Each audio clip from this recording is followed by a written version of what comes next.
Hello लोगोफोर, नोंथांमोनखौ बरायबाय माय बड टेक चेनेलनि गेजेरजों बयखौबो। दायो जों मोनसे गुड निउस जोङो नायनो नागिरदों।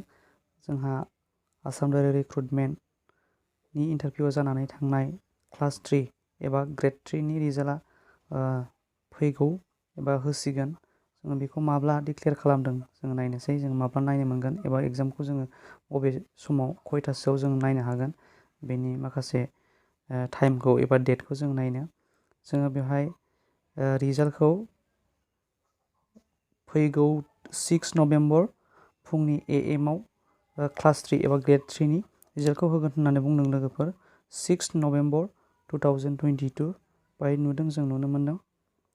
बेवहाय जोंहा 6 नभेम्बर 2022 दानि 11 AM माने फैगौ 6 तारिख नभेम्बराव जोंहा रिजाल्टखौ नुनो मोनसिगोन। दायो जों गाहायाव नायोब्ला जोङो बेवहाय नुनो मोनदों, बेहाय रिजाल्टनि माखासे डिटेल्सखौ होदों। बेवहाय हिमन्त बिश्व शर्मा बिथाङा रिजाल्टनि डिक्लेयारखौ 11 AM 6 नभेम्बराव होगोन होननानै बुंदों। जोङो दायो नायदिनि नटिसखौ।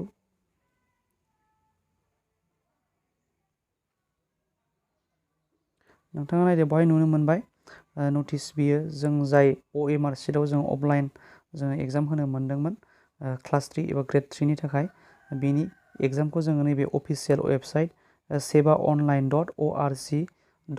बे वेबसाइटनि गेजेरजों जों रिजाल्टखौ इन्डिभिजुवेलि जों नायनो हागोन एबा गाव गावनि मबाइलजोंनो जों गोरलैयै नायनानै लानो हागोन। अब्ला नोंथांमोना मोजाङै मोजां रिजाल्टखौ नायनानै चेक खालामदो एबा नोंथांनि बेस्ट अफ लाक एबा नोंथांनि गाहाम खौरां जाथों। Thank you.